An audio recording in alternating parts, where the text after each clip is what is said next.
Hi hello friends, super കൺമണി സീരിയലിൻ്റെ promo വിശേഷങ്ങളിലേക്ക് എല്ലാവർക്കും സ്വാഗതം. അങ്ങനെ കൃഷ്ണൻ്റെ അമ്മ അമ്പലത്തിലേക്ക് പോകുന്ന സമയത്ത് തന്നെയാണ് ബലരാമന് വേണ്ടി വഴിപാട് കഴിക്കാൻ പുതിയൊരു ആൾ കൂടി അവിടെ വരുന്നത് കേട്ടോ.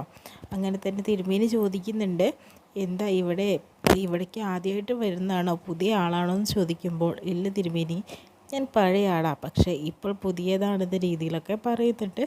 അങ്ങനെ ഗണപതി ഹോമമാണോ എന്ന രീതി ചോദിക്കുമ്പോൾ, അല്ല, ശത്രു സംഹാര പൂജയാണ് എനിക്ക് വേണ്ടത് എന്ന രീതിയിലും പറയുന്നുണ്ട്.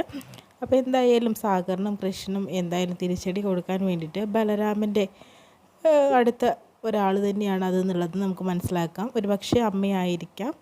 അതിനുശേഷം തന്നെ കൃഷ്ണൻ്റെ അമ്മയും അതുപോലെ തന്നെ ഈ സ്ത്രീയും തമ്മിൽ കണ്ടുമുട്ടുന്നുണ്ട്, എന്നിട്ട് സംസാരിക്കുന്നുണ്ട് കേട്ടോ. പക്ഷേ കൃഷ്ണൻ്റെ അമ്മയ്ക്ക് ഇവരെവിടെയോ കണ്ടു മറന്ന ഒരു പരിചയം തോന്നുന്നുണ്ട്. അപ്പോഴത്തേനും ഞാൻ എവിടെയോ കണ്ടു മറന്നിട്ടുണ്ടല്ലോ എന്ന് പറയുന്നുണ്ട്. പക്ഷേ അവർ ചിന്തിക്കുന്നത് അവളുടെ മനസ്സിലൊരു പേടി വന്നിട്ടുണ്ടെന്ന രീതിയിലോട്ടോ. പിന്നീട് കൺമണിയാണ് കാണിക്കുന്നത്. എന്തായാലും ധനലക്ഷ്മി എതിർത്തുകൊണ്ട് കൺമണി മുന്നോട്ട് പോകുന്നതായിട്ടും കാണിക്കുന്നുണ്ട് കേട്ടോ. ഓഫീസിൽ പോവണ്ട എന്ന് പറഞ്ഞിട്ട് പിന്നെയും കൺമണി പോവാണ്. അതുകൊണ്ടായിരിക്കാം. എന്തായാലും നമുക്ക് നോക്കാം ഇനി എന്താണ് വരാൻ പോകുന്നത്. ഇത്രയും കാണിച്ചു.